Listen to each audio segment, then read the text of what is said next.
Good evening everyone, welcome back to our channel. Today we will discuss about how will you obtain catechol from phenol. ये जो question है वो paper में इसी तरीके से पूछा जाता है कि आप कैटेकॉल को किस तरीके से प्रिपेयर कर सकते हैं फिनॉल की हेल्प से।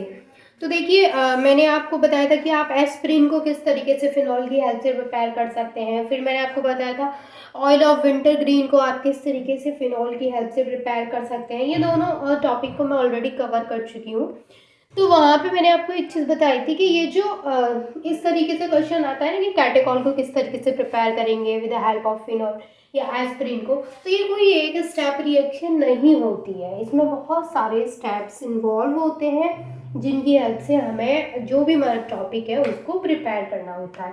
अभी अगर हम बात करें यहाँ पे कैटेकॉल की, तो फिनॉल कोई भी एक स्टेप करके या फिर किसी भी एक रिएजेंट के साथ में रिएक्ट करके कैटेकॉल को प्रिपेयर नहीं करेगा। देयर आर मेनी स्टेप्स, यहाँ पे कई सारे स्टेप्स फॉलो होंगे। तो सबसे पहले हम बना लेते हैं यहाँ पे फिनॉल का स्ट्रक्चर। तो ये होता है हमारा फिनॉल का स्ट्रक्चर। इसको हम किसके साथ में रिएक्ट कराएंगे? सबसे पहले जो हमारा फिनॉल होता है इसको हम रिएक्ट कराते हैं कंसंट्रेटेड सल्फ्यूरिक एसिड के साथ में। Concentrated sulphuric acid. अब यहाँ पे ये कंसंट्रेटेड सल्फ्यूरिक एसिड के साथ में रिएक्ट कराएंगे ऑर्डिनरी टेम्परेचर पर।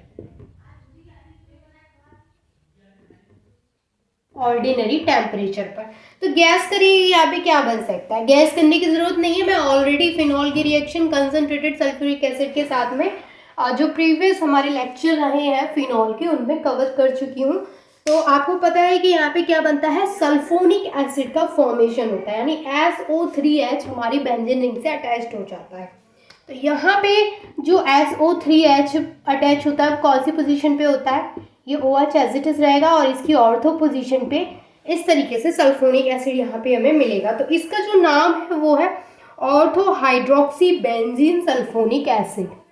Ortho hydroxy benzene sulphonic acid. ठीक है, ये था हमारा फर्स्ट स्टेप जिसमें कि हमने फिनॉल को रिएक्ट कराया है कंसंट्रेटेड सल्फ्यूरिक एसिड के साथ और यहाँ पे फॉर्मेशन हुआ है ortho hydroxy benzene sulphonic acid का।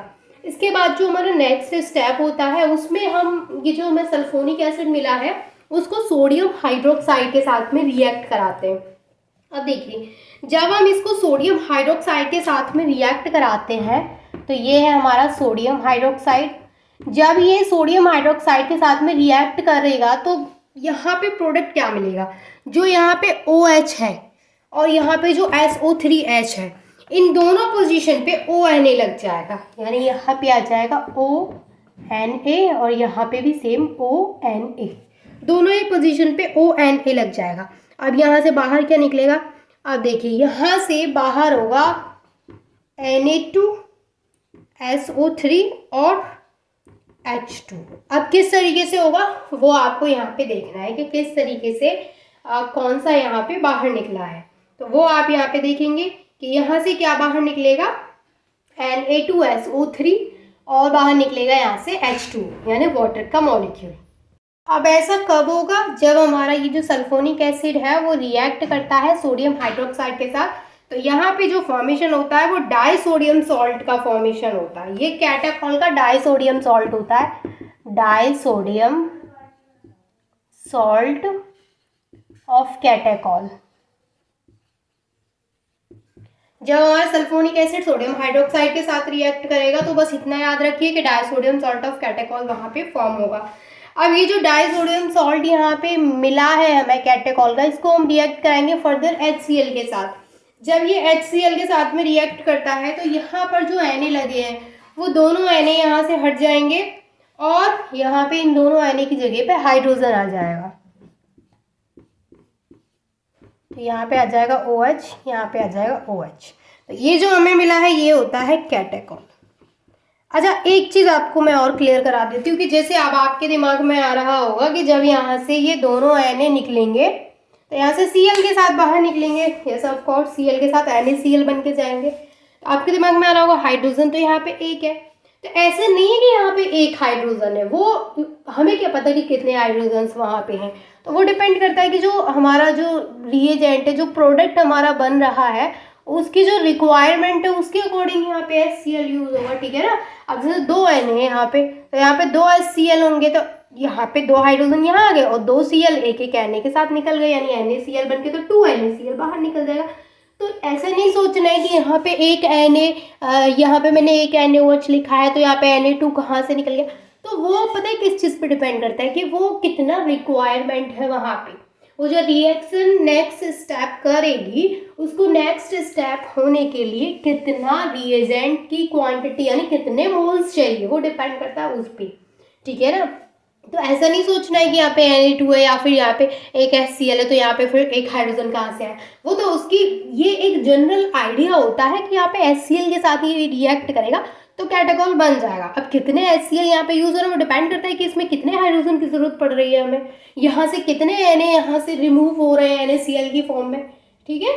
तो यही थी हमारी रिएक्शन कैटाकॉल से, सॉरी फिनॉल से किस तरीके से कैटाकॉल को प्रिपेयर कर सकते हैं। I hope this is clear to all of you.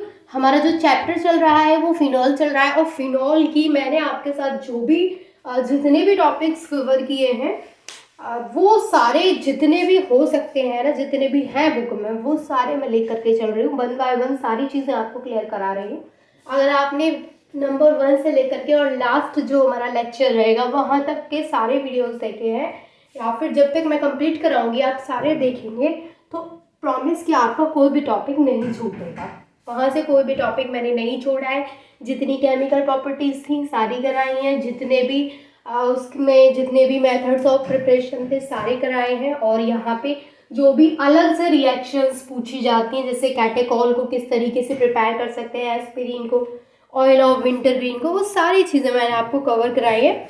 अब कल जो मैं आपको बताऊंगी वो बताऊंगी कि आप फिनॉल की हेल्प से पैरा नाइट्रोफिनॉल को पैरा या फिर ऑर्थोनाइट्रोफिनॉल को किस तरीके से प्रिपेयर कर सकते हैं। ये रहेगा हमारा कल का topic.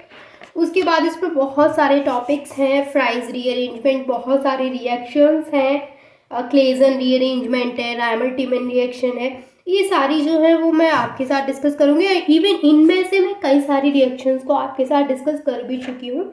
I think Raimal Tiemann जो है उसको मैं डिस्कस कर चुकी हूँ, और गैटरमैन वगैरह हैं, इनको और डिस्कस करना है। तो आई होप कि यहाँ तक चीज़ें क्लियर हैं आपको, जहाँ तक मैंने आपके साथ कवर किए टॉपिक। कोई डाउट है तो वो आप मुझसे पूछ सकते हैं। Thank you so much for watching this video.